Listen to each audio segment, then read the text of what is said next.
Today marks 1559 day of daily lessons, daily reflections. And today I speak about suffering. And it's an interesting topic because I used to have perspective about suffering, but I think that my relationships with that word of suffering changing, and I think that suffering is more chosen. I realize that suffering is supposed to be short term, but I think that people choose sometimes to really suffer long term. And I will start with one statement. After that, I will share seven truths that we need to understand about suffering. So, first, the statement: suffering is not proof that you are meant to suffer. It is proof that something was wrong for too long. I said, I really love that.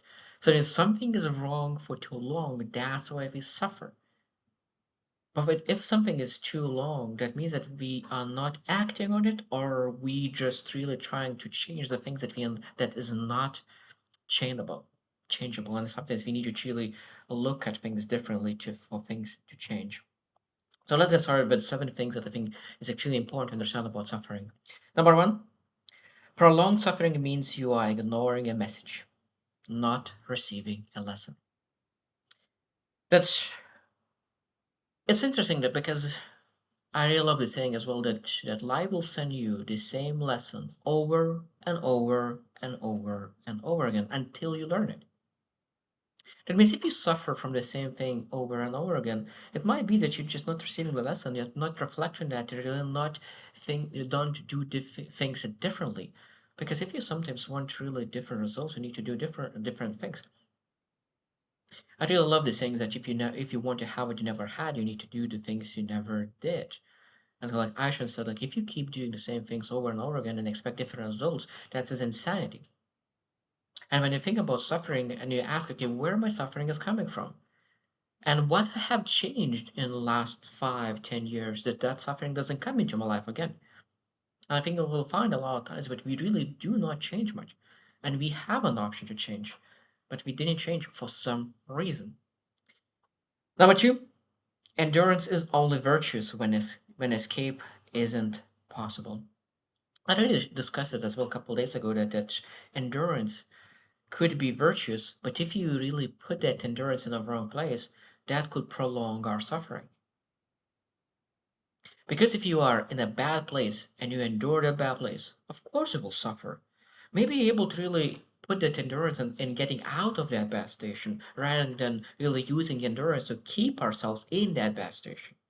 That is a huge difference. So when I think about the virtue of endurance, maybe be able to really endure the challenges, the embarrassment, rejections, just trying to get out of that situation rather than use endurance to keep ourselves in that suffering. And there's a huge difference. Number three, pain that makes you small is not growth. Pain that makes you small that is not growth. And I think that's again suffering. So like when I used to think again, suffering makes you better. And I learned that not all suffering makes you better. Some suffering, some pain will take away your capacity, take your mental, emotional capacity, and because of that, of course you're not better. So when you think about what kind of pain you're going through, we're able to look at what kind of pain I'm going through, and maybe I'm able to change. Because some suffering doesn't grow. And I think that because we believe that suffering might be good for our character, because it says that so many people say that suffering is one of the best things for your character. But I think that about suffering, we need to really suffer in pursuit something. But if we're suffering just staying where we are, that pain doesn't grow us. So suffer supposed to be going somewhere. So running a marathon, that's a suffer. But again, you chose that suffering and know that kind of suffer will develop you. But if you suffer because you stay in one spot, that's, of course, will not help in any way possible. Number four, you are not confused. You are conflicted. And what it means is that deep down, you sometimes know exactly, and usually you know exactly what's wrong. But knowing what's wrong doesn't really sometimes make you do the things necessary to change it.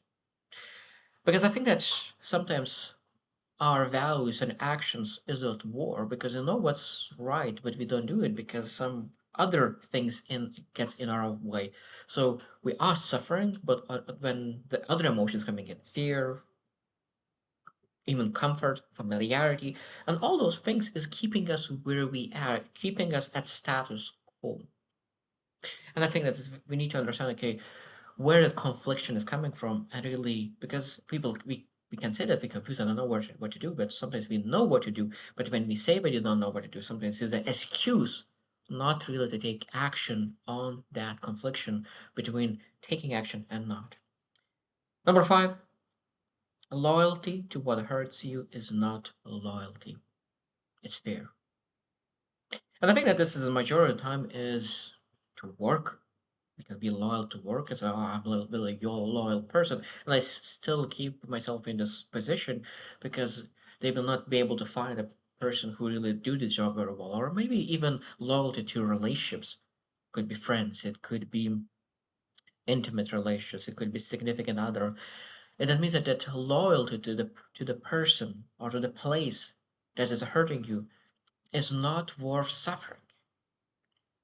And I think that I was guilty of as well. I stayed in places too long. And I'm thinking about, again, this again, suffering. That's when you are staying in places because you are thinking about that suffering while rather than thinking about ideas, big ideas that you could pursue. And that takes away and chips away your future.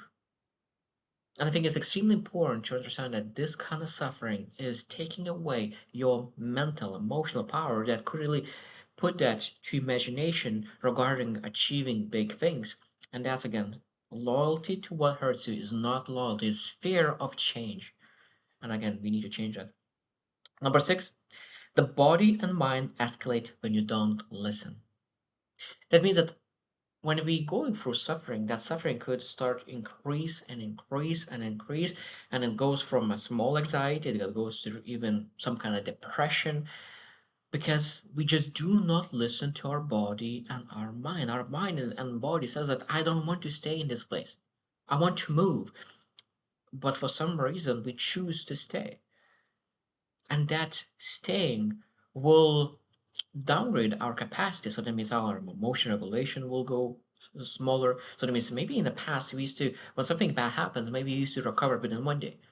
But because we stay in that suffering, now when something happens, we're able to recover within a week, maybe within a month.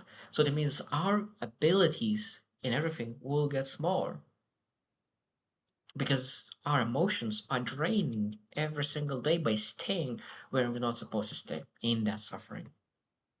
Number seven, healing begins the moment you stop asking why me and start asking what I am tolerating.